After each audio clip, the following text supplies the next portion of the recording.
pastor nga atudde ku buliri ali mu boxer n'ogenda nentuula bulungi nnyo koze eki kaweddemu ne bamutwala mu ddwaliro pastor omujjako omusaayi n'oli omuvubuka oli aparose baali bamujjako dda egundi ezo spams ezo omuntu akikola ekyo kyennyini ye muntu ali mu ssomero muno ng'ate essomero limwesiga nnyo musajja wa principal oli yali musajja wa principal wakuwanye principal yabirimu awo yajjayo ekonfirie n'ayogera ng'alinga ayogera n'omukazi kyekiyinza okugaana you don't get pregnant. Abantu bangi bo balowooza mu ddagala lyaffe ery'obutonde okuva edda abantu bakozesanga nkola ya kizaala ggumba. Mu India omuti guno gukozesebwa nnyo nga enkola eya family planning. Ate era naffe ku Biva Organic bangi batya okutubuuza temirayo nakyo family planning ku Biva Organic tugukozesa. Omuntu tujja ne tumulagirira bulungi bw'asobola okugukozesa. Ate enkozesa yagwo nnyangu oil ono ayamba nnyo okukola ng'enkola ey'ekizaala ggumba ate nga yeesigika omuntu etajja kuleeta side effect. Era gwe omukyala ayina mugamba nkozeseza enkola endala ate ne zintiisa ni mutyono mulungi nnyo okukola nga birth control method ate eri reliable kubanga properties ze tezina bwe za affectinga reproductive system ate mbofu n'ebizimba ate ozibikira enseke ate akuyamba n'okukelenzinga oyagala okuddiramu okuconcevinga tekikutwalira na budde kuba kikola boss ku basajja n'abakyala okusobola okukola nga spermicide. Kati gwe munaffe abadde yeteekateeka babadde ayagala okuba n'enkola yonna munakyo therapies osobola okukozesa ebintu ebyo. Welcome to Shalom 256 is happening wetugamba kastori ekigambo it is happening. Muna oli ku Shalom 256, don't forget subscribe, share, like and comment. Njagala okubaza mwenna abatogatako omwaka oguwedde nkyabe bazaddamu n'aba subscribing abagala emboozi zaffe abampeza zi message Shalom every day. At least I receive messages ezigala Shalom, keep up, genda maaso mwebale twagala tona kyakuba ndesi wagamba mutwagale nnyo nnyo aba subscribing kwekada kazindala. Thank you so much. Kana subscribing akadeka seko that you get notified each and every time. Era ko nkolera wakandi mugonvu mukko naye biiznillah nja kuterera mpola.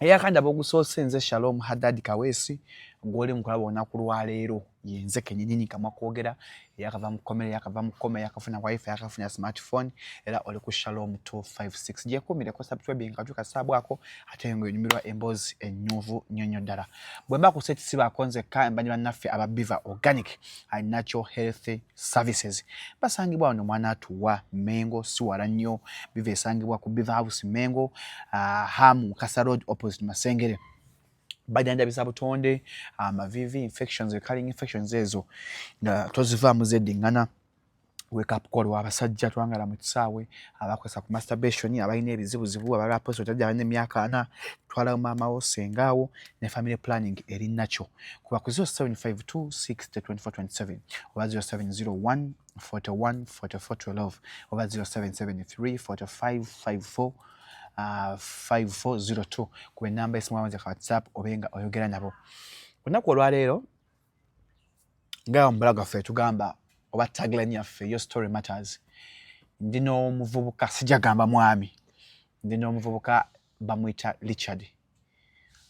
Richard ensonga emulese. Is this your first time doing an interview? Yeah, it's my first time. Gwe mulungi ogusoosa okuvaayo okwogera ku nsonga ezamutuusibwako nga mwana muto. Bwe tukula olumu tuva maka ganjawulo nga mu Uganda we have income inequality that those abalina sente balina n'abatalina tebalina. Because of financial strains abasinga namwe mwakyulirako abaana abamu abafunye basale basomedde masomero ag'enjawulo olina agenda kuwa basale abasumba abayambyeko abazungu. Bwe yali akula nga ne bwakula mwana ali nnomo naye n'afunamu obuzibuzi bwawo n'akomekeza ng'agenza ku ssomero erimu lye yagendako. Essomero lye yagako teyamanya bwe gy'agenda okufunira ebizibu ebyamutusibwako byagala otunyumiza byanyumirizaako mu off camera n'ebyenjagala owulire weegendereze gwe omuzadde alina muganda we omulenzi oba asuubira okuzaala Bamukozesa, he was molested as a kid. Nga bamukozesa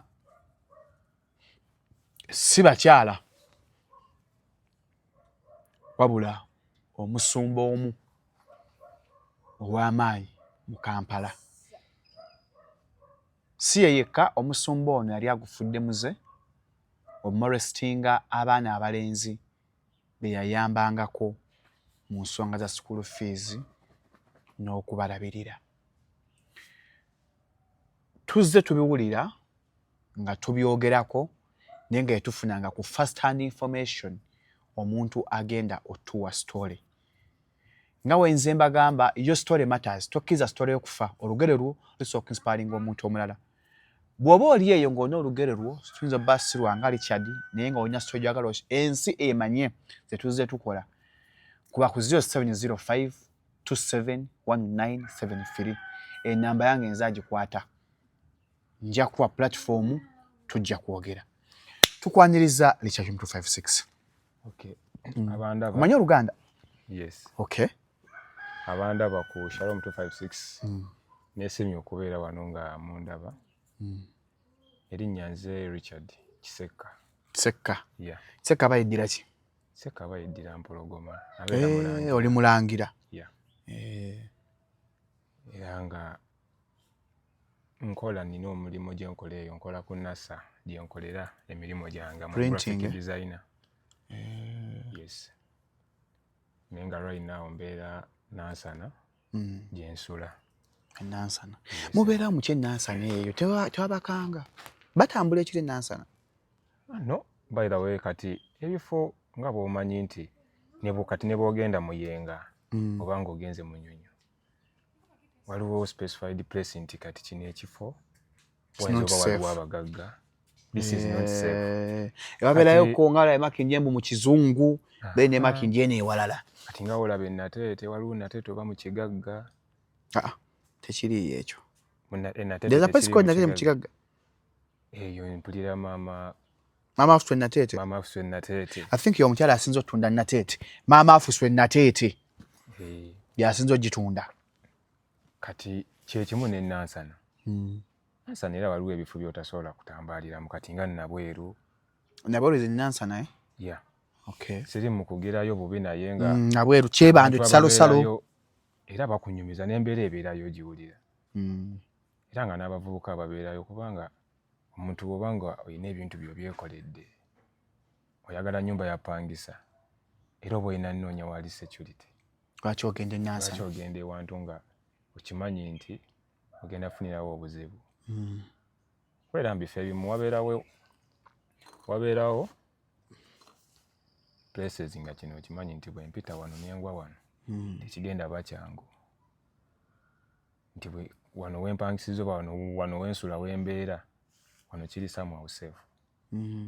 Kati Nansana obuzibu gye buli nira nga kyasigalira ku mimwa gy'abantu. Kati let me give you an example nti kati nkwe street kati nga olaba ku Nassa bagamba muli bafere. Nassa eyo mentality erimu naye tebalimba mukibusa ebyapa mukola biki gwe mulimo abasinga gwe bakola ki gwe batambulira mu ensi etambulira mu kufera abasinga naye kisinzira ofezaani ate ofeza eki. Kati bisoba nga byaliwo ku Nassa walinga wa bbeeyi edda ng'omuntu asobola okugamba ekintu kye bakolera emitwalo 10 n'akuggyako akakadde. Ate at this time tebikyaliwo nti kati ebyokufera. Nda staapu za 15 gumu kitundu. Era obuzibu bwe bubeera nti omuntu bw'omusingako oba ngambe bw'ojja n'omulaga interest oba ennaku zino bakiyita singako eddakiika omuntu wakusingako eddakiika. Lwakyogera eyo ako kapya mbadde mmanyi ggumira kati nfunyeyo akapya oyo ansinzeeko eddakiika. Omuntu wakusingako eddakiika which means nti bwe mba ntwala eddakiika 2 okupiikinga ky'oŋŋambye waliwo atwala obutikitiki obubiri. Nga ate yapiikinze tali kuggwe wumbwa kaali. Nga tali kunze kati kyekyo. Ku Nassa waliwo abaana abagezi naye nga ate okubeera omugezi tekitegeeza bubbi. Fayini wabeerayo abafeero oba ababbi. Naye nga kiri kiba mu muntu tukyezimbamu nga ffe abantu abagenda ku Nasso oba abaakagiraba oba abaakagiwulira oba abagiwulira obuwulizi ng'ali eyo Masaka ali luddawa ti ku Nassa wano bwe ŋŋendawo nina obeera omugezi which means era buli wamu buli street olina obeera omugezi n'okwebeereramu togenda genda ku Johnson oba wano ewa Kisekka ababbi Kisekka ogenda obeerawo nga ogenza okula sajjulanye bagamba ne limu zaaweddeko kati enkola ya ssente yeekyukamu nti oli ansinze wano oli ansinze wano kubanze bwe najja ku side mira kati ng'eyo eba ya mitwalo 15 n'engigamba 2 n'enkuyiribako 5 basi zikuzije mu nsawo ogenda genda eri osanga ekyali wagambe side mira ogiguze mmeka omugamba 2 agambe eno ya 12 bakutegeeredde ne ku 8 nawakuwa kamada kati bwe kiri ensi bwetyo bwetambula oze mu kamera okwogera ku bikuluma kyekiiko affecting emukko kwogera ku binnuma sandizze kukyogerako era gye kitaatuuka sijja kituusaayo kuba waliwo bwe kyakoma era nga nze tegeeza n'abantu naku this is a piece of advice ku bazadde okutwalira wamu kwanze bwe mba nsobodde okuvaayo nenja nenkyogera waliwo ataakyogedde waliwo akisirikidde atali omu abatali babiri kwata beka agala kuba bazadde ka advice yakola na bingi abazadde bagala bawa ka advice abatali babiri naye nze bwe mba nsobodde okuyimirira n'enzija neŋŋamba nti omuzadde yenna ye yemanyi nti omanyi baga nti omuzadde atwala omwana oba mu kisulo mu boarding section yaba alina ssente kituufu naye gwe oba osobodde okutwala omwana wo mu boarding section omutaddeyo obanga amuterese omukwasizza ensi tomanyi ensi gy'omukwasizza n'abasomesa balina abaana abaabwe ab'okulabirira ab'okumonitalinga fe abasomesa batumonitalinga mu bintu ebimu batagenda kuntambulirako nze nali mu form 1 obankwasako omusomesa era nga tagenda kuntambulirako bw'ati abeereko lwaki nkubuuza like story gy'otuwadde ey'ebisiyaga tekiiko affecting w'okolera ku NASA ne mu bulamu obwa bulijjo gy'osuula n'abantu kuba tujja teekayo interview abantu bagirabe abantu bagisale tekiiko affecting emukko have you get like you're fine with it? I'm fine with it because nze okuvaayo nenjogera ekitegeeza nti ndi mumalirivu nina obuvumu obwo kiringa muntu kujja mu kamera n'agamba nze olunaku lwe nafuna AIDS lwali bweruti ne bweruti ne discourage kati oba oli azze eri n'asekeeterera oba n'ayogera ki kati olina girlfriend siyina buno obudde naye walinako I had a girlfriend 2 years back buno obudde neekolera bayirawe kuba kati ebintu by'abakazi binsumbuwa nnyo olwakuba gye wasomera baali babayisaamu eggaali si ekyo neekwanira omuwala gwe njagala oba omukazi naye kale bwe mbeera n'omuwala nga mwagala ebya siriyasi nze kennyini neefuukako obuzibu neeberera obuzibu bwe mba simulabye so kati ebyo ebityo binteeka nnyo ku pressure kale kawutandike kati bitandika bitya how did it start? Kati ekintu kino gye kyatandikira koza sijja kumentioninga nnyo ssomero kale sijja kitwala person essomero likyaliyo weriri litambula bulungi era nga bazadde bo gye bali in the first place abazadde bange gye bali kati njaga tandikira neno okuva mu primary okuva ewaka primary abazadde bange gye bali babeera Masaka oliwe Masaka oli Munyarwanda? Yes I can see babeera Masaka bonna gye bali mukadde gyali business woman ne muzeeyi gyali driver avuga loole naye nga nze ate primary yange mu kutandika osoma mukadde yayagala nnyo okukula n'abaana be maama teyatu encouraginga nnyo genda boarding schools. Masaka mwita maama. Tumuyita maama naye era ndiwe Masaka naye ate mbadde nnyo Ku kibuga kati nange kigira nti ekya maama sikimanyi bulungi nnyo. Singa bayita maama. Naye ng'ate lwe Luganda olutuufu olwo. Maama. Kati ffe mukadde teyatu encouraginga nnyo kugenda. Baali bayawukana mami ne daddy? Mami ne daddy tebayawukananga. N'abakyali bonna? Tebayawukanangako gye bali. Pozi nga baawukanye kati. Kati ffe twasomeranga mu dde. Ffenna kuba ffe waka basooka tuzaala balenzi. Balenzi 3, 4. Lwakuba owookuna ye yali muto balwawo nnyo muzaala. Naye ffe twakula mu egi twali 3 nga tulinga balongo tutambulira mu mwaka gumu 2. Kati nga omanyi ntuuse mu P6 primary yange nagisomera ku Good Foundation yeyo eri e Masaka. Somero lya maanyi agamu ku gasinga amaanyi e Masaka eyo. Good Foundation. Nenvaayo nengenda kusomera eddala gye natwera P7. Kati awo nayingira mu boarding section kuba waali wala n'ewaka nga sola kuva waka. Kola ki? Kugenda kusomera we nayingira boarding section. Oli mu class wayingira boarding section? P7. Yeah. P7 nayingira boarding section. Ensoma nekiggwa. Kati awo mu boarding section ya P7 tewali nnyo buzibu bw'amaanyi. Temwali nnyo buzibu yadde. Just it was my first time okubeera mu kisulo studying mbeera ate nga totulanga na ku kigezo kya UNEB national exam n'emu. Abakanga nti bizibu. Anti batukanga nnyo mu UNEB muzibu ate nga si muzibu. Kati ng'obeera mu eyo panic, obeera ku pressure biki. Njagala funa gundi aggregate bweziti, njagala kukola kino.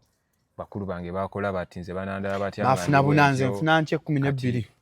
Ebiseera ebisinga nti obeera ofokasinze naddala mu P7 eyo kyobola nti omwana asova mu P7 ng'afunye aggregate 8 oba 5 n'atuuka mu secondary n'ebinkola ki. Kati awo I joined the senior one in 2018. How old are you? I'm 21. Bro, you're young. Kweje myaka gyoyogera. I'm 21. Nali nvudde mu high school nga maze senior 6. Nange era nagivaamu. Naye wali muto. Like you're young. You're 21? I'm 21. 2004. Bakuzaala 2004? Yes. 2004 I was in P2. Gwe nga bakuzaala nga nze nasoma dda. Nali mu P2 awo. Just nti tukuze bukuze emibiri ne. You're young. Yeah. That is it. Ka 2018 we nali mu form 1. Nange oli muto. Naye saagala kweyita nnyo muto. But you are young. Lwakubeera kati mmaze okukyogera. Kati we najoiningira form 1 we naviira e Masaka nenzija e Kampala. Yeah. Second bagisomera Kampala. Yeah, second nagisomera Kampala. Then netuyingira somero liri eyo waggulu ewa Kiso. Lyanyumira cause it was my first time nalina bakulu bange nga banyumiza life ya secondary nti ebeera bweti tosaba ng'ofuluma kirasi. Balimba ebyo. Oyambala empale empanvu. Like you couldn't wait to join. Fenna. Oyambala empale empanvu. Kale nga binyuma. Nalina ku bakulu bange abaŋŋamba ebyo ebintu. Kati nga nyingira ebimu ngenda mbimanyi nga biyingiramu buyingizi nga mbifiitingamu nga society ennyangu okukola ki. Gifiitingamu. Though I was so silent mu mbeera ezimu. Neera we catching up nenfuna abakyali bange betusobola okudiscussinga emboozi zaffe. Somesa bansi ne baana mwe museka. Kimazima. Kati ekyo. Naye kati okujja form 1 nga njagenda okuweerera. Form 1 bazadde bange bampeerera. They were okay with you coming to boarding section? Yeah. Cause banzije nave waka nenzija ne sister wange netugenda kusomero lyerimu. Ye sister wange yali mu form 4. Bamukyusa alina gye yava ne bamuleeta ku eryo. Kati nengendayo naye nga nze ndi mu senior 1 yali mu form 4. Nasoma nange bwe nkola ki bensoma. Kati ebintu ebyo wenjagala ennyo okubikwatako ennyo nti ebisinga twali nze nali mpulira biwulire nga n'ebimu simanyi nakye bitegeeza. Nze nayingira form 1 ndowooza kaŋŋambe ng'akyali mbeerera. Ffenna si ffenna waliwo ab'ennaku zino. Nze nayo nooneka wano just wano. Waliwo ab'ennaku zino bankwata bajja benjukiza nga mamange we yankwata. Balangira mugennyini kati nga tuwulira biwulire ate nga bw'omanyi ebyokwegatta but you could imagine kati nga obufaananyi bungi bwe tukola ki bwe tukuba ate kino n'abavubuka baliyo bakimanyi oba buli omu yali abaddeko mu stage ya childhood buli omu ti wano mu stage nga tukula osobola ng'okula n'omwana omuwala nga mwenkana emyaka naye mu ebyo ebintu aba akusingako kutegeera ng'omulenzi. Maama aba yabiyigirawo. Ge mazima n'aba teyeegattangako. Aba yabiyigirawo. Omwana okyobola nti batugamba nti mu biology nti wano mu process y'okugira oba ngambe okukyuka ova mu mbeera omukazi yasooka omusajja.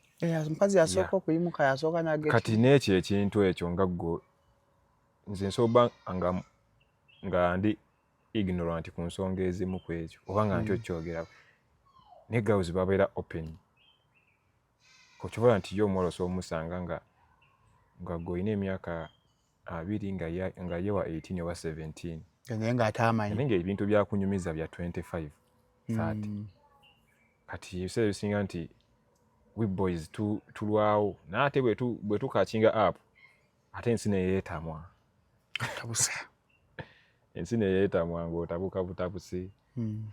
Kati ffe twabeera ku ssomero okwo okubeerako abatusupervisinga biki basomesa bangi n'abakulembeze bano ab'enjawulo kusobola kati kuno twabeerako ne baŋŋambe ba chaplain bafaatha kubeerako ba warden ba metroni kale ababeeranga bazadde baffe jjukira form 1 oba kaana kato bakuleeta okaaba tolina yadde kasheva tomanyi nakakozesa ne bwoba okayina. Awo form 1 wenalabira wenatera n'ottira nga manyi omusajja amera amabeere nga nzimbye bino ebintu bya muno gavubuka ne gankwata ne ganteekako peegi babiyita bikasuku ne ganteekako peegi.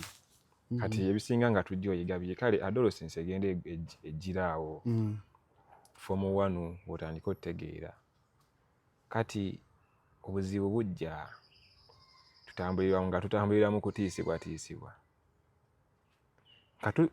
Essomero lye naliko lyayirikkiriza ndowooza buli ddiini bwe nnyinza okkyogera kuba abasiraamu baasaalanga abakatuliki baasabanga balokole bayimba. But was it a Christian funded school? It was a Christian funded because it was a private one. Naye nga kyenalaba kyenasinga okuobservingayo nti yali lirina eddiini zonna. Naye nga okusinga eddiini yali Christians balokole Bakristaayo Protestants SDA. Kati kyenasinga ekyo okugira kati abalokole nabo nga bayimba. Kati nze siri mulokole amwe Catholic naye baŋŋambe nti jjukira ffe kati twabeeranga ku ssomero folero nga welako entertainment biki kati nga wulira oli omulokole asumuludde oluyimba ng'ojja kudduka mu church ogende eri mu kkanisa y'abalokole fellowship ya Saturday eyo Scripture Union okuba ettendo oyimbe naye nga you're not born again just ogenzeeyo because you love the music omuwulire omufiiringa endongo etuula piano enyuma nga tugenda kati tubeerabeerayo ofunayo bakyaliibo ng'olwo bondinga n'abalenzi banne ebyabawala nga bitono kuba mwana muto musinyawa obondinga n'abakyaliibo b'ofunye abalenzi ono omulabye ate osula naye mu dormitory y'emu twalinanga dormitory nga zaawukana form 1 form 2 up to form 6 kati awo bwe batyo kati nga tubondinga okusinziira nti nze mu form 1 nali munene compared to this size gye ndiko I don't know naye ku buli obuto bwange nali muneneko okusinziira leero kati nga bakyali bange era bentambula nabo era nabo balaba mibiri misava wali banabagaga nedda I would say because when in Africa being fat means money. bangi bennina eyo bakyali bange sijja boogera naye si bwe kiri oli asobola nga wali omunene omwavu omunene obukolamu ki ng'oli mwavu omunene obukolamu ki kibayita okwegagasa ng'omwavu atali assavu nga sijja ggayo njagala nyuma nga nyagwe oli mwavu kati nga bwe tubeera bwe tutyo kati ku ssomero eryo twalinako oba ngambe muyite musumba oba omusumba ye pasita musumba aba era pastor akulembera saavisi ezo yali wa ssomero bajjanga buzi from outside yali wa ssomero kozi yali alivingawo nga bw'onaabeera ku ssomero ku masomero agamu naddala ga private bateekako abantu ekikula bwe kityo baana balabireko for counseling olina stress babakwatidde mu nsonda wali twakiyitanga kigoma nga babakwatidde mwayogeranga oluganda ku ssomero sobola mwayogeranga oluganda era tetwalwogeranga kati ekigoma kyaki anti era ffe twabiyitanga bigoma mu dormitory eyo mostel gye tubeera kati ng'oyo omuntu alina okubeerawo abuulirira abaana of course naye kati nga womanyi ate okusingira ddala mu masomero gano abantu abasinga omuntu yenna nga yagendawo ku ssomero obanga yalaba ku mbeera ife abaana nze asobola omanya embeera za master gundi nti ono master gundi embeera ze zino yeeyisa bw'ati akwana abawala gundi ne gundi naye nga staff temanyi ogezaako okwogera okitegeera nekyaso paka alipiito sonya kuddamu kirasi nga kijja kukubeera munda kikulumira omwo kigambe naye ate kyagundi oyo akwana omuntu oyo kituufu nnyo kati of course nga ffe bye tumanyi ku master gundi ne gundi biba bingi okusinga ku principal byayinza omumanya yadde nga ye yamuwa omulimu paffe ng'osobola omukwatiriza oba ng'osobola owulira ekiboozibozi oba ng'osobola okukyemanyira nga ggwe omuntu ng'oyo gwakikolako yennyini akoze eki yazze nakola ki nakikugamba kati ffe essomero eyo principal yalwawo nnyo kitegeera n'abaliddukanya abalala baadimi nti mu ssomero mubaamu emize emikyamu ate bino ebintu nze nkyogera sikirumamu bisinga beera mu masomero gakulembeza ennyo eddiini agasinga naddala aga private naddala aga private mugenyini ebintu gyebiri njagala tugende mpola Richard ogambye ebisiyaga mu masomero bisinga mu masomero ga private ate agakulembeza eddiini kyova olaba nti eddiini kizineza Yesu yabazibwe Mwami Shalom yonna ddiini oli kiri nti asinza ng'ogyeko abasami essomero yammwe lyalimu abasiyazi naye ng'ate bannaddiini webale nnyo nga pasita abuulira oli pasita kale ajja akuwa counseling naga nti kino kiribe kinebe kiti naye ng'ate ffe bye tumanyi byakola si nti of course buli muntu yali amanyi naye mmwe abatono nze nsoba nga nali mmanyi ekituufu ddala ddala kati nga naawe omanyi naye nga ggwe owulira luuma ate nga naawe oba omanyi of course yadde toba naki nabukakafu naye okusinziira ku mboozi abantu ze banyumya oba abaana ng'oba olina oba ng'omanyi kaki ogambye bisinga masomero g'eddiini lwaki mbamanyi mu ssomero mbeera eddiini mwemunya oba okutya Katonda kwewaayo nga temuli bintu ng'ebyo ekintu ekyali mu bantu otutegeera eddiini tebeera mu feesi eddiini eri mu mutima omuntu we yeebulirira mu mutima mwemuli eddiini esinga omuntu agenda mu muzikiti n'ateeka omutwe wansi esinga omuntu agenda mu kyaki n'akuba engalo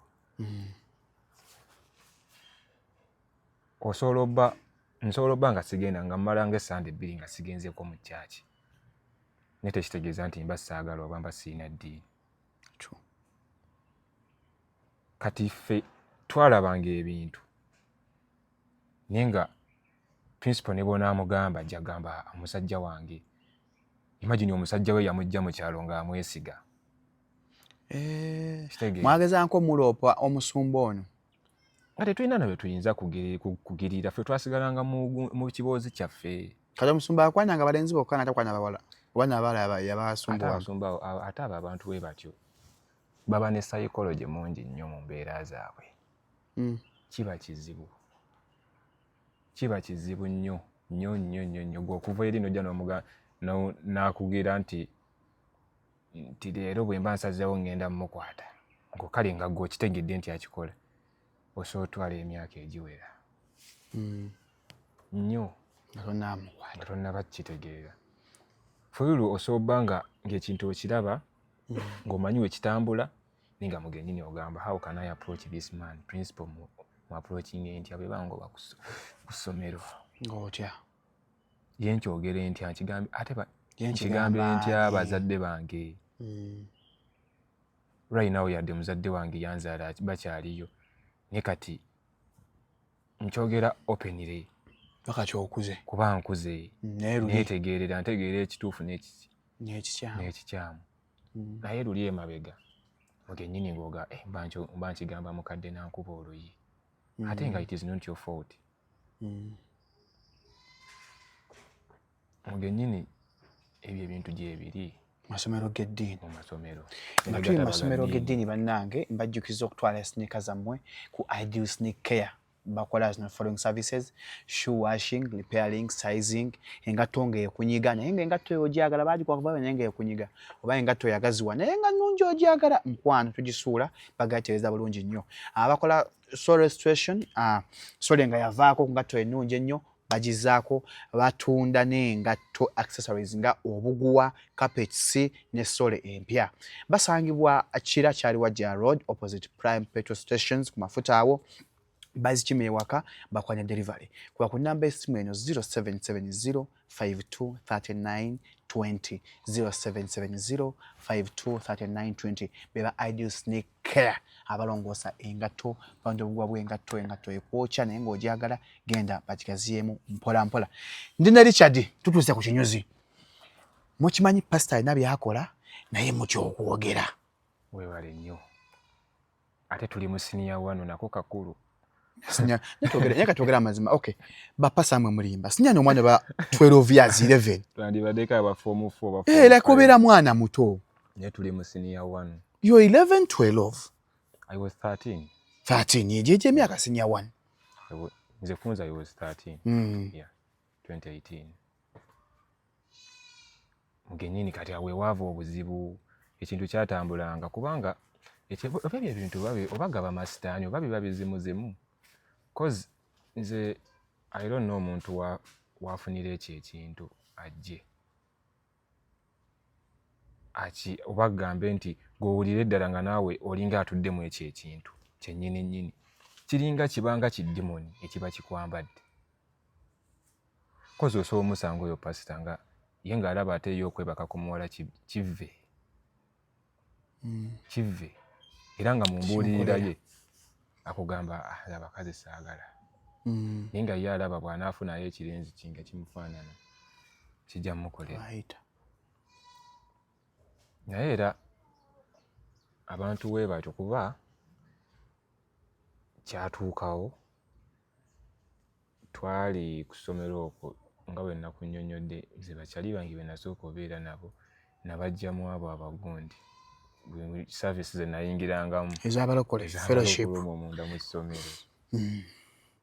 Kati neevaayo ne bakyali bange kati bo basooka ndowooza ekintu yali ayita omu ku omu oyo musumba ng'ayita omu ku omu nga akunyumiza bulungi nga babasanga bali nga mutudde Kenya suspecting nga kintu kyonna agamba omusumba ali mu kwogera ne nani n'omuyizi Richard ali mu kwogera ne gundi tewali kati kwegamba bo balina psychology mungi nnyo kati nga mentality yo gwayitawo ayambuka kirira tusobola gamba musumba akola kina talina mulenzi kitegeera osobola obeera wedde essaawa neziwera 2 bwe munywa ka soda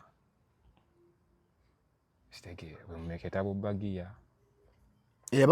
pastor abanga ku byokulya ng'abakansula mumyakwayo ka bagiya n'akwayo ka bino bigundi bujusi babitawa kyabuno cool Juice badanga bwe bitano obwo. You fresh. Busafi. Buse. Kati pastor abanga bwe you fresh. Kati kale kwegamba nga akusikiriza alame kukwanira bwerere. Naye kiba kimuluma nga omuntu. Nawe oyagale ogambe bannaye bali mu kunywa kano. Nange pastor singa mufuula kyali wange. Njabba nywa. Are you fresh? Imagine oli mu form 1 Wegomba bu you fresh. Kantini balya kewu nga nessimu toyine ekubira mukadde ne bobo ogiyina ng'omukubira n'agamba nindaamu enkya ku makya oba ekawungeezi n'atateekako. Kyokka nga pastor yaganya kwa kabiscuit. Kati bintu bingi abaana aba boarding abo naddala form 1 omuntu nga yakajja mu kisulo bingi byasanga. Ne form 1 twabanga n'olugambo. Mwatemana olugamba mu form 1. Olugambo lwali lwanjawulo mu ndowooza mulimu ekintu mugennyini ky'oyinza. Fenga twalopanga fusinya wano buli kimu nga nabbye pen omuloopa. He took my pen. I want my pen. It was nga ne bakuwa empya. I want the one which I had. Anti kati kakati kiri bwe kiti. Nze okuloopa mwana munnange mwebwe ebidde tekyantwaliranga ddakiika. Ne kati mugenyi twalabanga oli musajja mukulu. Yadde twali bato naye twalabanga nti ono omusajja wa mukulu. Ku ssomero ayogera eddoboozi ne liwulikika ne libaako we lituuka. Amuswala omuloopa. Kati mugennyini nga ate kati nabo bateekamuko ebyokutiisatiisa. Bwe naakola kino ne kibeera bwe kiti bwe ebintu bijja kojja bikwogerera mu matu. Ebiki? Ffe yatugambanga bwatyo nga mentala akufumba omutwe guno ne gubeera nga ng'agamba atya? Anti ng'asobola okugamba ekintu kati omuntu bw'aba ayagala kudayivatinga yakuteekebwa akwagala. Afuba nnyo olaba ng'omutwe gwa gufeedinga ebintu bingi. Guno omutwe bagukola gw'ogufeedinga ebintu ebingi. Kati pastor aba feedinganga biki? Yabagambanga biki? Anti kati ng'asobola okujja n'agamba kati ng'abalaba mutuuse mu kinyusi muyidde mumaze okuwuliriza kale kati yabagamba nga tonnaakujja yabagiisanga ati yabagambanga bigambo ki? Wano nga kwana. Pastor nga kwana. Anti kati yajjanga n'agamba osomerera ki? Tinjagala abeera kino. Njagala ba Dr. Senior I want to be a lawyer. I want to be a lawyer. I want to be a doctor. Olabye mukulu wo oba yali ku nursing oba doctor alina gy'asoma. I want to be a teacher. Tetwamwinaayo. Tetwagalanga bwa teacher. Sasa mwakonya mwanya nga abeera teacher ekyo oba lwaki bannange. Ate abasinga tabyoga ate babibeera. Kuba I'm seeing my hobbies. Benda byo kati abamba asomesa. Okubwesooka si kubulya. Kati nga ye atandikira awo. Kale era nga mujja mpola ati nze nyabeera musawo. Ewaka bakulu bange bonna basomye. Atasomye musawo nnansi. Ate nga naye aba musawo. Anja nga ye mu byonna ne bw'oba osomye bwa dokita ne bwe mba nsomye busomesa. Buli omu anoonya ki? Kuyitawo. Anoonya ssente. Anoonya kuyitawo. Kati gwe bw'omala osoma obusomesa kati obwo budde nga ne bye tusoma tetubimanyi. Tetumanyi nti ne university ogendayo biki ayaga kati bw'omala osoma obusawo ogenda kukola ki oba ogenda kgenda wa kiki ogenda ofunamu ogenda gaggawalira mu bbanga ki ngeebuuzaabuuza bingi nnyo ate nga mu obwo obudde ansa zaabeeranga ntono yagalagaana ng'omugamba nja kukola nze nja gaggawala abasawo baba bagagga nga gwe kyoyogera nga gaye kale ng'olwo olunaku luggwa takufeedingira waawo mugenda bbanga mwetooloola wiiki nga 2 nga buli bwafunye akadde kawungeeza awo before supper ng'akutumya ng'ajja mu ddoomu n'agamba njagala gundi n'ojja n'agamba yanguwa n'ofuluma dormitory n'ogenda n'omugoberera ne mugenda mu kati wali openire buli omu alaba abooza bwe booza wali ku wingi y'abalenzi abooza bwe booza nga we munyumya kati bali be yafiidingamu edda bakyaliibo kuba sigenda gamba nti nze gwe yasooka yaba yabagambye edda ekyokukola gweoba okimanyi nti kati ono byaŋŋamba tebikwatagana byaki biri ku kino na kino gwe kikuba muli mu mutima kyobola nti kyatulumanga nga tetusobola kukola ki bali kati bali we balabanga boto tekyabalumanga bana abalaba yali akwana ate nga balaba akwana omupya anti kati kiri engeri gye kitayinza kubalumangamu ebyo ebintu yajjanga pasita n'akulimbya ebintu ebiwera n'akugamba nti osoova wano ne tukutwala ku ssomero ly'ebbeeyi n'agamba nti pocket money bisobola okuggwa kati kwegamba nze njagala nnyo beesinge ku bwongo bw'omwana wa senior wano bw'aba afaanana omwana yakava mu P7 oyo omwana ne bw'omulimba sweet aba asobola okukola ekintu kyoyagala ne bw'omugamba nti ngenda kukuwa kino oba ngenda kukola kino na kino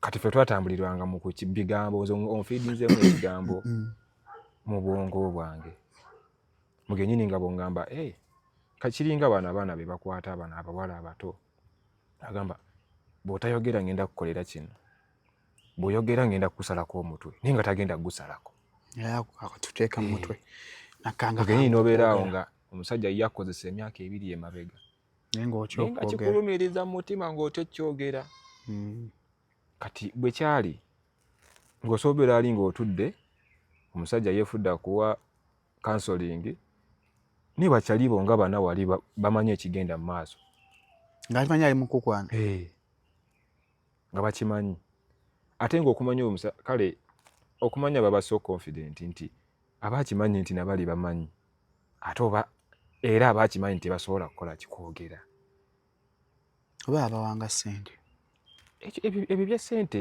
sigenda kugamba nti teyatuwa yatuwangayo obusente era nga wona naga senior wano kati omwana wa senior wano mu pocket money ngenda kwetaaga emitwalo 2 bwompa 5 mba ndaba ompadde nnyo okitegeera 2 ng'ogenda kulya kimere ya ssomero 2 nga ngenda ku kantini ngule ekipooli ngule kapeta abatusibiranga bwapeta mbuveera nga babutunda ngule ekirungo ngule ekitula ngule ekiboga kiyiwe kawunga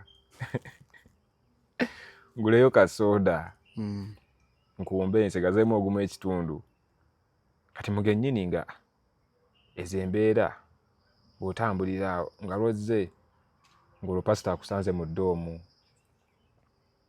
akuyise teyajjanga mu ddoomu n'anyumiza omwo ye yajjanga mu ddoomu nga buli gwayagala amwekimira tatumanga mbu simanya genda ondeetere bagamba yeesukire tonya matabangufu pasita yeesitukiranga okima emaali ze ng'ajja ng'agamba sooka ojje kino wakireese wano kati nga bw'engeri gye yabeeranga ku ssomero esimu teri agikubako kati omuntu agikubako nobba ombuulira wagiggyeewa kati yajjanga n'akuyita n'akutwala ebweru ng'olwo atandise okikuyingizaamu ng'ala mu public watamya atuuka n'abajja mu public n'akutwala mu ofiisi ye public teyabangawo manya gundi privacy teyabangawo kati nga mutuulawo nga n'alanga okukwana mugennyini ng'anyumya kati bwatuukira ddala ku kinyusi naawe oba otandise omubuuza ku bibuuzo ng'olaba gyakutwala wa nga kati yabanyumizanga biki anti nga yagamba n'agamba nti kino ekintu bw'okikola bwoti ne bwoti nga gabo kati oyogera nga bwe yakwana nga bwe yakwana anti kati ye yajjanga aga Richard kati kankyogere bwe nti yalina enjogera ye nga bw'onaayogera ng'omuntu abalaata oba ngambe nga ayogera ng'ekintu alinga atakiggusa oba atakitegeeza naye ng'akitegeeza kati yajjanga n'atandika okuganaga ng'alina omuze ogukoneera obubina kati ku baana bano ababeerangawo mu public nga balaba nga tewali kale nga tewalina muntu ayinza divertinga bwongo pasita nga akona ku nnyaasi ng'ajja kukona kabina gaggwe pa ku maweke amaweke kiki amaweke zaabeeranga mberenge mu boarding section zaabeeranga mberenge kati amaweke abaana bwe bagenda nga bategeera nti pasita ono alabika alimu oluntu ne bakikyusa amaweke ndete ne bagayita kirala paku magundi tokyogera mwana wange naye nsegedde amaweke ago kati nga n'okusanga obusanzika nga kusomero ng'osaba amaweke bagamba olwo alimu akantu ka mwana wa pastor era pastor it was a public secret among the students only that the administration did not know but abaana bonna bali bakimanyi pastor naye nga ffe abaasooka omumanya ffe be yalinga atuuza njagala waliwo yakutuuzanga tutudde tubabiri nga akutandikaga Richard oli kino bweki ne bwekiti olina girlfriend senior wano girlfriend atandika omanyi kati mugenda ne mwonooneka ng'akubuulirira ng'omuzadde. mugenda ne mwonooneka abawala abo babi emikisa gy'abakazi mingi singa kujja mmwe. Bwe batugambanga you know girls are here you go to a sea. This is a lake, this is a pond. Gy'abakazi mingi ate baagala alina. Kumba bakukyaya. Asooka kufeedingamu information eyo yonna. Mugennyini nga tolina woyinza kulabira muwala olabe ogambe ngoba nga bwala obalaba nga as a by the way abawala babi nga kyangamba kyekituufu. Agamba era tosobola kukola booti ne booti bwe banakwata ng'okola kino kati gwe kitwale ng'ofunisiza akaana k'abandi olubuto.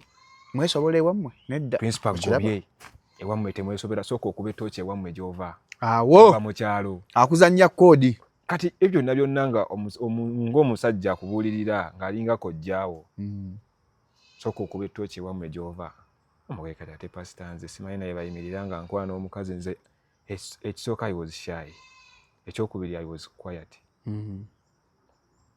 Kati nga n'omuwala ofuuka kyali wange bamala kuntiizinga. Ng'atusiti na middle n'okaaba. Weebale nnyo ekyo ng'okufuuka kyali wange ate nga naye mba nja mubeerako nga sisita wange. Nga kyenjagala nsobola kimusaba. Kati ng'omusajja akola buli kimu kale ng'abawala babi tobasemberera obulwadde bungi oyinza okuzaala ku myaka emito egyo emyaka gyammwe gye gizaala ate oba tonnakola nnyo mirundi giwera oba osobola ozaalirawo. Kati kwegamba nga ne musansi gwe nasoma mu primary nabira ddala omusajja mutuufu 100%. Mugaa kali ssebo tewali buzibu nze ekyabakazi sikiinaako buzibu aga njagala nakumanya ku bazadde bo bwe bajja ku viddi obandage awo first term obandage nga tewali buzibu nja bakulaga olwo ng'atandika okikuyingizaamu the following day nga gamba birala ng'olwo ayongerako ku stage ku level agattako nga bwayongerako ayogera atya. Naye kati osoma bikigo oba oli awo ng'otudde mu kiraasi osoma bikuyita ku mutwe kiki oyagala okubeera. Nze njagala wano wakusabira anti nzija kiki oyagala okubeera. Amuganze nyabeera kino nze by that time yadde nali shy naye nayagala nnyo okubeera artist.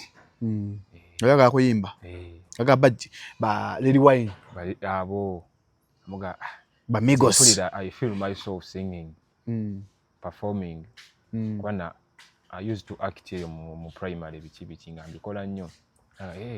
Kati bw'oba osomye buli muntu mu nsi eno atasomye ne yasoma anoonya mirembe na ssente. Ssente bwe ziba zizze noonya emirembe. Ne mugaa ate kati ssente bwe ziba zizze where is money?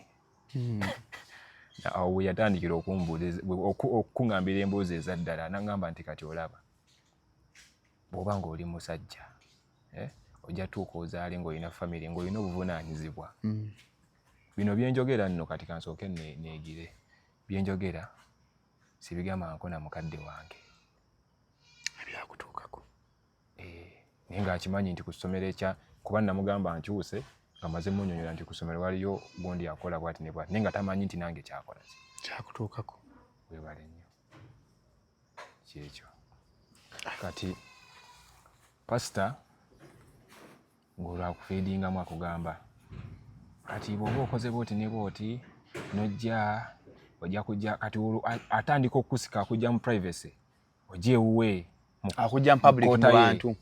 Yali asobola ku ssomero yabeeranga ku ssomero nga ku ssomero abeerako nga be bantu abatavaako alinga asikaali ng'omulimu gwe tagenda mu kibiina ng'abeerako ku ssomero obuulirira baana alabye gundi abuuse ne gundi n'abayita webale kati ekyo nga olwo atandika okusika ogende mu koota ye atandika okubuuza olina pocket money sente zakuwenako omugamba sirina ng'olwo first day akuwa essimu sooka okuba ewaka bakusindikira essente kati olwo sente nga zitandika okuyita ewuwe mukadde akusindikiddeyo 2 akusindikiddeyo 3 ziyita wuwe you are in touch with him nga ne bwanagamba nti bakusindikidde ssente sooka ojje wano ozikime ogendayo ogamba akasente kange kazze mukadde ataddeko.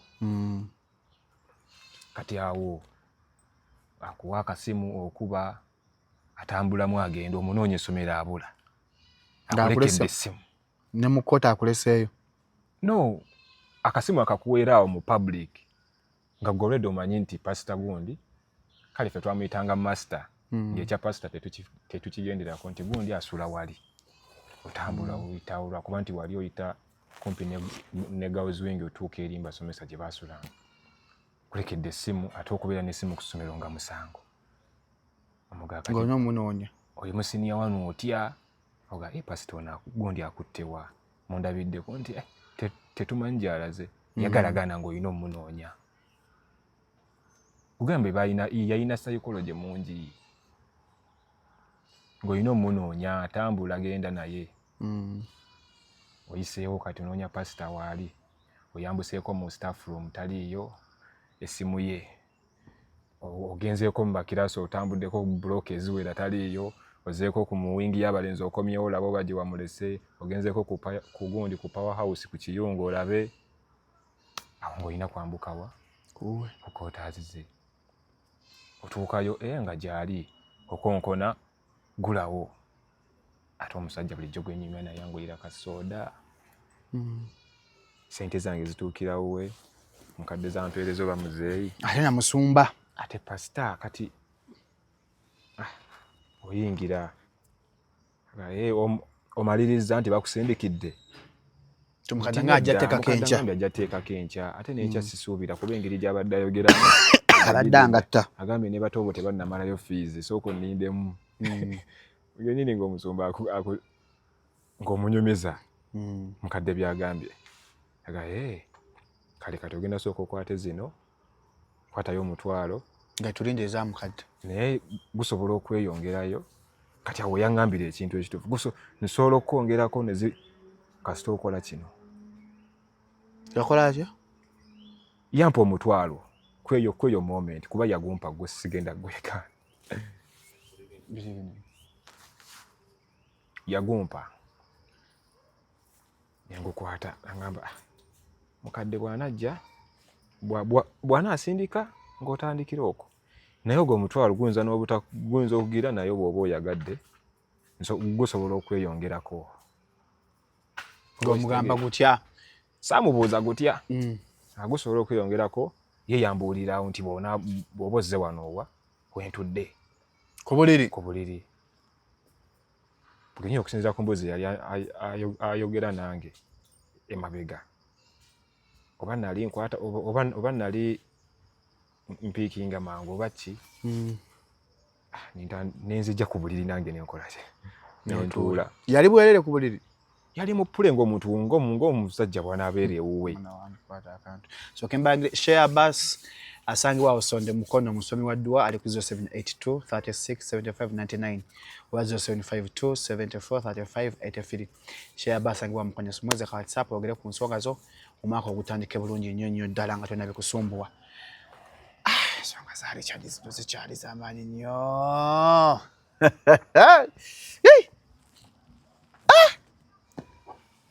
Okubidde omuzadde takuwadde ssente ogenze ba pasita akuwa omutwalo agamba ate guyinza n'okweyongera senga ojja n'otuula wano wentudde pasita ng'atudde ku buliri ali mu bokisa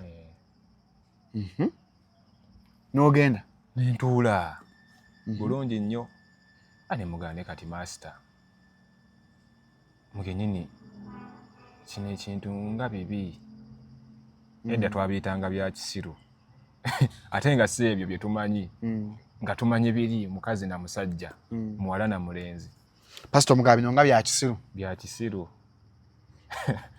n'agamba buli levo gy'ogenda kwoyiga ate okula n'obuvunaanyizibwa bweyongera kati okimanyi nti we wavudde waliwo omuto agenda okuddawo ogoloza ye atagala kubeera nga gwe kutuukako musemi pasita ali myaka emeka sigenda kulimba kwogera myaka nti oba nali ngimanyi yalinga myaka emeka yali muvubuka myaka 3 mu kudda waggulu naye yali nkiwa yali taweza 40 kale kaŋŋambe 35 kuba yali era mukulu ng'omuvubuka otunuulira omuvubuka omukola yali asobola okuba ng'alina abaana abawera 3. Kati otudde ku buliri pasita ali mu bokisa kati ate muva baane mukusirika naye nga ntidde lwaki wadduka n'okuba enduulu n'okugendayo mu staff room n'omulopo oba mu office ya principal oba class teacher wo. Kati awo yatandikira okuntiisatiisa kuli kwe nayise okugamba ebigambo gwe nga gwe byogamba nti bwona akyogera. Kati wavaayo otya okyali munda. Kati bwe yampita otuula nemugaane kino ekintu nga si kirungi kuba obudde nga nzirukira ng'obwongo budduka w'amaama ga kati maama owange bw'ana akimanya. Agamba ate kati wano olaba waaliwo sooka otunule buli kasonda ng'olabawo kamera. Ne mugamba nedda. Kati obuzibu bwe buntuukako yakomerekereza ngamba ago oli muvubuka toli muwala tofuna lubuto. Okitegeera kye kiyinza okukugaana. Awo yajjayo ekonfirye n'ayogera ng'alinga ayogera n'omukazi. Kye kiyinza okukugaana. You don't get pregnant. You told your pastor n'omugamba ali ku buli ali mugamba pastor senga nfuna obuzibu n'akuddamu yagamba atya? Ekyo kimugamba. N'agamba oli ki? Toli mukazi. Gy'ogenda funa ki lubuto. Gw'oli mulenzi tofuna lubuto. Bwe yakugamba. Gye yayogera kuba buli kimu nkijjukira nga bwe yakingamba. Tofuna lubuto ne mugaana edda. Tekisoboka mugennyini. Kuba by that time kubanga omanyi nti amasomero ga secondary gabeeramu nnyo gafuna abantu oba basawo oba baki ne bajja amasomero ne basomesa abaana ku homosexuality, AIDS biki. Mugennyini nga I was ignorant ku bintu ebimu naddala ebyo ebya sex. Ate kati nga no homosexuality ate bw'omumbuza ate nga ye simumanyi nako bisiyaga mbiwulira mu firimu. Poze n'abaana abayimbi abeeyo be tugoberera abeebweru. Ate nga nakyo si kyanga si nnyo nga ekisiyaga kyeki. Nze natuulako n'extent emanya nga mpulira nga manyi oba byakulya waliwo ka vidiyo bakaali oba ka comedian ki oba muzeeyo oba biki ng'agamba simanya bunsiikire simanya kisiyaga muteekemu simanya biki. Kati bwongo bwe nabiwuliranga edda nga nali mmanyi oba byakulya. Kati muli ku buliri awo ki ekyaddako? Omusajja agira ayimirira ankwata omukono amugamba nedda. Kati nga nkwata nga mpa essimu nga ngamba osobola okukubira mukaddewo n'omugamba kye tuliko. Ne mugamba nedda. Nangamba ekitegeeza kati tosobola kwogera. Owulira psychology waabwe. Kaali abazannyisa. Yampa essimu nangamba kubira mukaddewo mubuulire kye tuliko. Mugennyini nga sisobola kwogera. Twalina beezu ffe musinyano nga twogera buli kimu. Bennyini kyannema. Nangamba kati ekitegeeza tosobola kwogera. Mugennyini naye sisobola kwogera. What happened? Nakwatirira awo. Kati nga naye ayimire. Of course. N'ate nze nali ntidde nga ntuuyanye kuba nze ntuuyana mangu. Pastor ye ng'ayimye. Naye nga tannajjamu ka puleeke kuba kaalina ka radio obupule bwa kyekiti obwo oba kaalika n'entya muhinyini n'entya nankwatirira. Kati moment yali agenda okusinga okuntabula oba bwe yali agenda okunneegattirako waali wamu nti twali omwo munda nga tweggaliddemu yalina buno obukateni oba obumanyi buno obukateni obuliko otumulimuli buno bumuka yeezimba obwo baavuga tanko pangisa nga kaayinamu kati ko kaba kaleka ekitangala nekikola kino kiyingira munda teyaggalawo alinga waggule waali waggale naye oluggi endabirwamu. Kati ngenda olaba ebweru waali asala kati nga mulabira ku kateni bwe nti nga kiringa kisiikirize.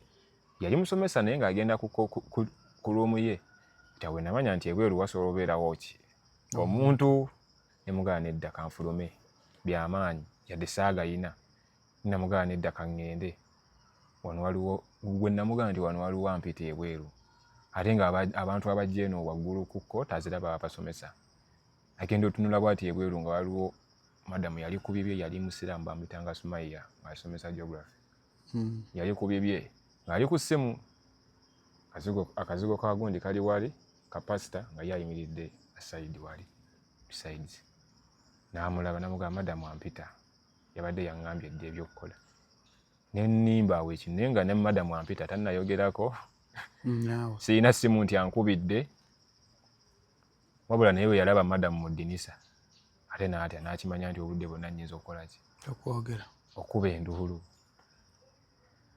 kati ye kye yakola ng'atuula ng'ayambala bulungi engoye ze ng'adda ku buliri ng'akwata essimu kati ng'atandika ebigambo by'okuŋŋamba ekintu ekyo nti kino ekintu okiraba ng'ekibi naye ekintu bw'okibeeramu bw'ofuna ki ssente. Ye yalina ssente, pasito yali mugagga. Yalina ssente zaawa? Ssente ku ssomero yalinako emmotoka oba piki? Ssente ze zaalingawo? Simanyi. Ze yagambanga obbawa? Simanyi. Tiyi kirimu ssente. Kati mugennyini nendabira ddala nga ekintu ekyo tekisoboka. Nga tebigatta. Tebigatta. Seegattangako omulundi ate gwe nsobola okwegatta neegatte ne musajja munnange. Era gwe omusajja yakuggyako embuzi? Teyagiggyako, yagezaako. Yagezaako ne bigaana. Ne nnyimuka kati yo yasigala ku buliri ng'ayambadde ekigundi kye n'ateekako ekikooti n'ateeka byedise bugundi mu matu bu earphone. Ntuula wali ebbali ku katebe kaali awo bbali nga maze ova ku buliri. Ningamba kati naye kale sigenda fulumya ki bujega yadde muno mwenva mwa musajja sigenda fulumya bujega. Kati awo yatandika ngamba birimu ssente naye kisinzira kwagala kwo. Naye teyazirina. Naye teyazirina naye era nga n'ebibuuzo bye mubuuza bitono tebyalinawo kubeera ekyo nambi kimubuuzizza kuba naye teyakola ki teyazirina. Mugennyini ngenda ofuluma ng'omusajja andiisizza ekigambo. Yakumatiza? Yandiisa ebigambo n'aŋŋamba ssente ate okumanya ye yali akitegeeza. Buli we wasindanga kuba yasobola okulaba nti omwana ono ali mu mbeera gundi. Bwe amugambanga nti ndi mwavu n'akuwaayo omutwalo. N'akuwaayo 2, n'akuwaayo 3. Ng'olwo ovimbamu ku ssomero kati ng'olwomaze okitegeera yadde yantwala eri mu luumu yadde talina kye yakola ky'amaanyi n'omaze okitegeera nti bino ebintu nno mwattu ssente. Kati olwo nze we nagambidde wali mu kusooka nti bibanga bidevodevo. Natandika okuwa ssente oladdako gwetwalayo wekka. Ate nno Mukama yannyamba nti saddayo. Naye olunaku lwe nali ŋŋendo lwekyali kigenda okuntuukako ebya siriyasi nali ne mukwano gwange. Era lwe olunaku olwakomekereza buli kimu ku ssomero eryo. Kyekyabaawo. Kati mukwano gwange oyo yali kyali wange nnyo okuba nali musula waggulu nga ye asula wansi. Bamuyitanga Peter Aparoth. Kati ye yali munene bino ebyana by'abagagga ddadi we yali munnamagye.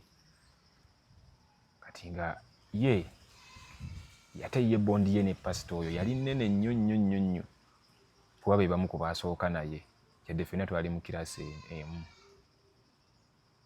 Be bamu ku baasooka naye kubanza ebyo byonna bintuukako yali 3rd term ng'olwo katambudde akabanga naye bo bajja babondinga 1st term senior mu 2nd term kati agenda ewa pasita oyo mugennyini kyali ndowooza kimususseeko ekintu ekyo kyalimu naye nga nze ayinza okukyogera nga njogera mazima ne bannange. Kati abalala betubeera nabo mu dormitory oba abayizi abalala oba abaana abalala bawulira bigambo nga we wali obuzibu ng'ate be bayinza okubeera ne confidence. Ate nga n'ebigambo bye bawulira tebamanyi bavubuka batuufu balenzi batuufu pasita baalya webale we wali ng'obuzibu nga bagamba abavubuka abasiniya wano kale nga tugamba baani wona ffe tutandise okubeerako ng'essomero tutandise oddimanyiira twogera baani aga ate wali kati ng'ebigambo kwebiri nti pasita asaba amaweke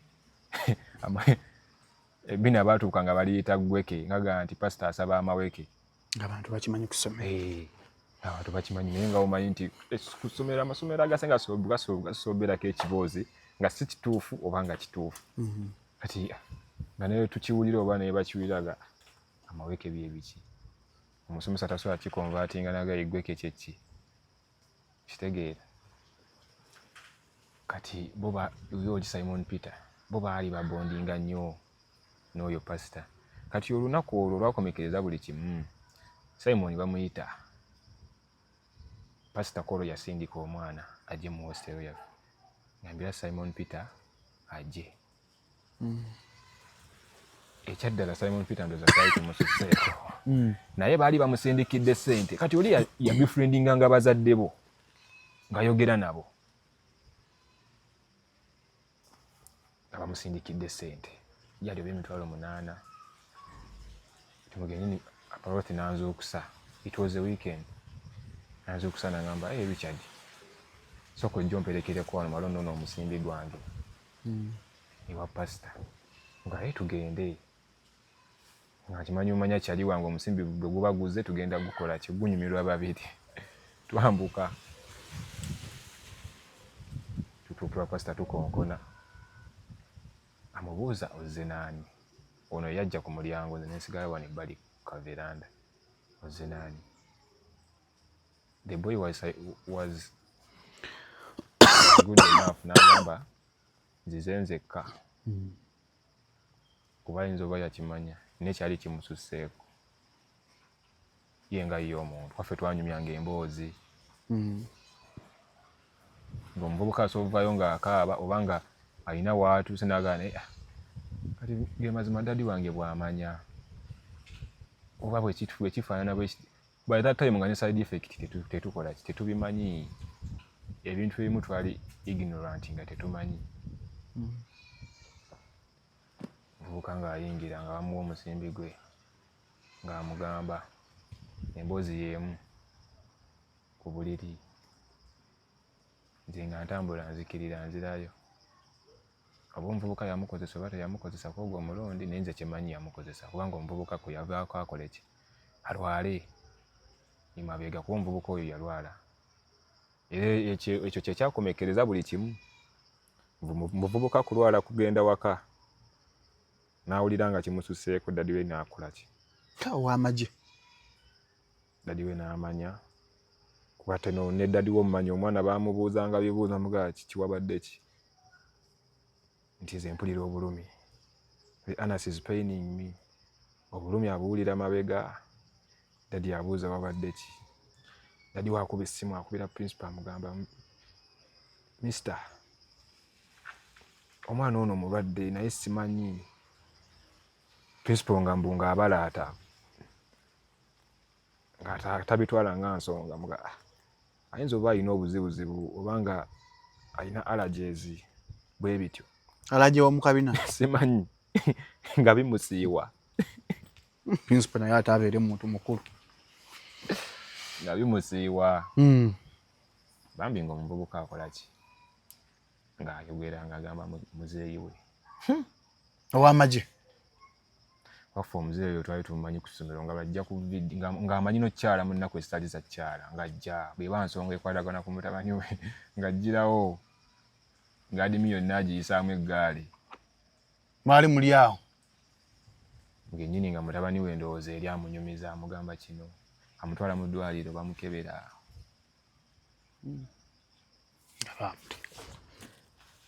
basooka ne babikuumya nga biri silent up to when ffe we twabiyingiriramu abaali bamanyi. Omuzadde tajja kusomera kwekalakaasa. Yajja. Naye bwe yajja ku ssomero nga bonaga nti ngenze wa mukulu munnange, ngenze wa principal. Ne basooka ne babikuuma nga biri silent. Mu ssomero mu ngabbo. Pasita tebaamukwataawo. Kati pasita bwe yawulira kuba naye mugezi we yawulira nti Aparothi alwadde agenze waka. Naye n'atandika otambula.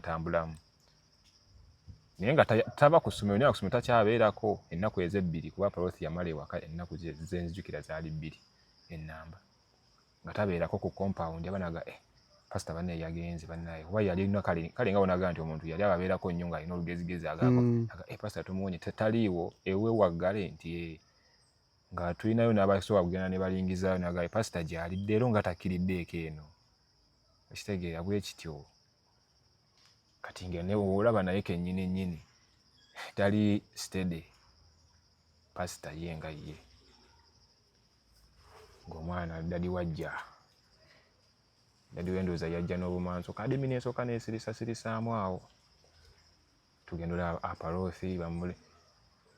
Azze ku ssomero akomyewo tali mu uniform. Azze nga muzadde azze ne dadi we ga Aparothi yabadde ki? Naye kati ate era ffe twali already tukola ki? Tumanyi. Ate yali munene. Twali tumanyi. Bwano kati budde bwazze ku bunnaabo nga batuyita Aparothi agamba ne bakyanneba n'emikwano gyange atubala Richard, Augustine, gundi ne gundi. Awe natiira ninga abane maama nzo wange agenda kuntemako omutwe. Bwana amanyi emboozi zino. Agenda kuntemako omutwe. Sister wange ku ssomero yaliko. Mufo. Ningenda ne tugenda mu adimi. Batutuuzizaawo. Batandika otubuuza kamu ng'olwoli tebalina kye baamugambye. Pasita talina kyamanyi nti eno waliyo ebigenda mu maaso. Tebamutobya kawedde mudda. Tebalina kye baamugamba.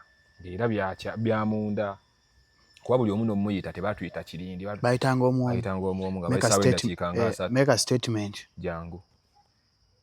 Gundi bakuyita nga batumayo akawala ka senior wano akalaga. Go for Richard. Nga kajja ku geeti yaffe.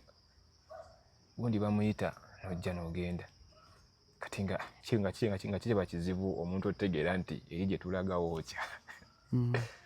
Kati nga tutuukayo eri batubuuza ani byatandika bitya. Emiggo gifuddeyo mbu kale nga batutiisatiisa twogere. Waliwo master yali akulira DC bamuyita Master Brian. Ajjayo kibooko. Yali akuba kibooko nga asomesa fine art. Ng'ajja atugamba Richard mwogere ng'ajjayo omupeera aguteeka wali. Ng'ajjayo embogenda agiteeka wali. Ng'oyogera ng'omuganzi bannaye pasita nze kunze. It had never happened to me, but my fellows basobola okunyumiza biki. Nze tekintuukangako nga nze omuntu nti ngire bwenti ne bwenti. Naye era okusinziira nti naakasimatuka emirundi egya 2. Ate nawo nga mpita ku lugwanyu. Naye nga n'omuntu akikola ekyo kyennyini ye muntu ali mu ssomero muno ng'ate essomero limwesiga nnyo, musajja wa principal. Oli yali musajja wa principal Wanye principal yabirimu. Awo sobola ku ssaayo kyange. Kuba maama. Wa ku kido. Pasita nga bamu ng'olwo batandika obimuyingizaamu amasimu gamukubirwa. Bamuyita. Nga bagikuba eyasooka nga tagikwata, ey'okubiri nga infulumyemu ngenzeko wano mu trading center. Naye kanzije mukama wange. Kuba bagikuba weetuli tuwulira. Buli kimu nga kyayogera nga tukiwulira. Ng'ajja. Era ndowooza yali enkomerero ye ey'okulaba ku musana gw'ebweru. Era bwe yajja ne tuyingira ffenna mu adimi mu DC ntutuula n'atutunuulira nguudo ya 9 n'atutunuulira n'amanya nti kakoze eki kaweddemu. Ne bamutwala mu ddwaliro. Pasita omuggyako omusaayi n'oli omuvubuka oli aparothi baali bamuggyako dda egundi ezo spams ez'oyo omusajja baazimusangamu ne batasangayo gundi fluid ne bagira ne balongoosaayo basobola omanya nti kino gundi ne gundi ate naye nnyini kyo kasita bakufuna ne bakuggyako be bakuggyeko omusawo talemererwa kufuna kuzuula kyakoze kyayagala. Awo tewaaliwo obukakafu bulala businga ku ekyo. Kuwaffe bwe twawaayo obujulizi nti kino kyali bwekiti ne bwekiti n'obwo. Era ffe tetwaddamu kumulabako. Kati pasita ayeruddawa? Tetwaddamu kumulabako. Twalaba bulabi mawulire nti bamututte mu kkomera oba ali luzira. Twalaba bulabi ago mawulire naye ng'eyakiteekamu amaanyi taata w'omuzadde, taata wooli aparothi. Era ekyo ekintu kyo up to date nze bannaye kyo kyanyiga omutwe. Kati osobola kulikomeninga omuzadde otwala omwana mu kisulo? Awo nze kyemmanyi ku bazadde bano, abazadde abamu omwana olina omutwala mu kisulo nga oba ngambe ng'akulemeredde kibenga kibonerezo. Weebale nnyo, kibenga kibonerezo nti omwana agenze mu kisulo. Naye si byakukwata mwana obwongo bwe butegeera bulungi abajja kukyusa. Nze kino nkyogera mu maaso ga kamera. Ebintu ebyo gye biri bisibuka mu masomero. Ebisiyaga bisibuka mu masomero. Lwaki bisibuka mu masomero? Ffe abaana b'essomero tuba tukyalimba kadde baffe, tuba tetulina kye tumanyi, tuba twagala bwagazi ssente. Kane kira kidda eri omuzadde, abazadde mwogere n'abaana.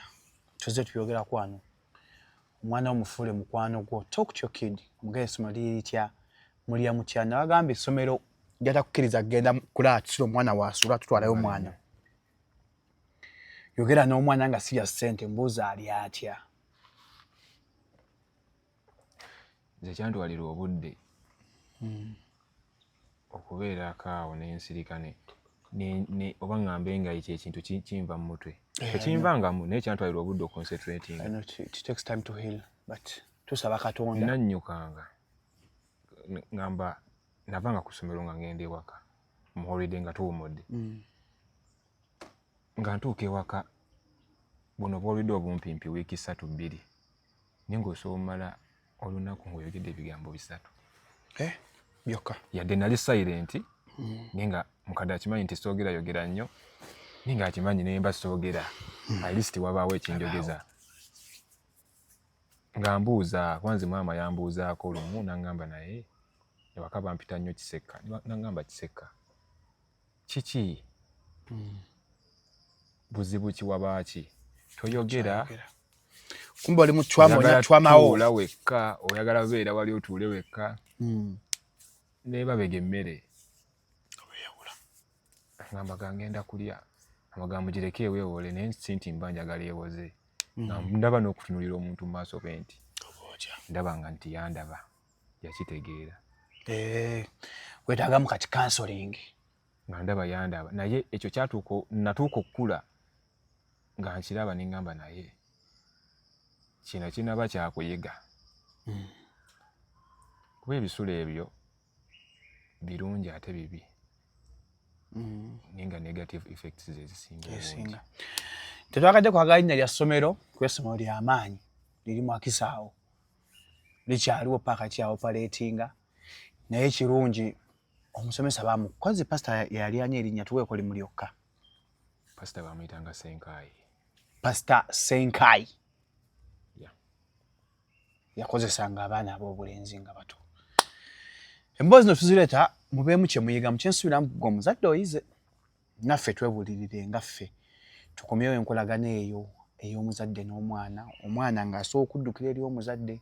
Ffe tuzaddamu ku ffe tuli bazadde. Naye tugala kuleka musingi ki eri abaana baffe. Fayino onoonya ssente ozaagala okola naye fissaawo akadde. Oyogere n'abaana bali mu luwummula, abaana basirikidde bingi. Omwana ayinza obba ensonga bakyaddamu kiraasi, omusomesa amusumbuwanga. Nabaako story yange ya campus e Makerere. Lecturer yampa retake ng'alowooza nkwana omwana gwe yali akwana. paka yajwa na mofu nyamuga nedda bannange nangamba eta girlfriend ne muleta girlfriend wange kwe kumpa max so abaana bali mu luwumula mwogere n'abaana mwana ngadda ku ssomero mugambe tukuzzeeyo essomero litya open up to kids abaana bafule mukwano gwo bw'obona story gyaga osharingako naffe tuli ku 0705 271973 0705 271973 namba gy'abeera ku screen yawe yashamu tusangibwa Kisaasi wali Sham 256 Media Hub kutusangibwawo mpola mpola akola okwogerako naffe oba otunyumiza emboozi tetugasuka naku leero ne Richard Seka a business okola graphics so baagala okuwa business tunza vanyo nga business langa business at least ofunemu ekyo ata business no zitambulira ddala tukolera ddala abantu ne basiima naddala ng'ekintu kyokola okyagala nga toli mu biri bintu nti nkulembeza ssente kola omulimu n'omutima gumu sangibwa ku NASA Street kizimbe NBC NASA Business Center level 2 room number N506 graphics wekika kyonna tumukola kuba mukola ku t-shirt birthday birthday so me number esimnata abala bagenda kusumbwa nga bakwana ate basobola bajja kwana basome number esimu abala number esimu eri 0705 410 955 eyo number esimu bana ebere ya business number ya business mwana mtu wa miaka 20 muri omwaka dduwa muri mu comment section tetugasuka naku olwaleero mubeere bulungi mweraba.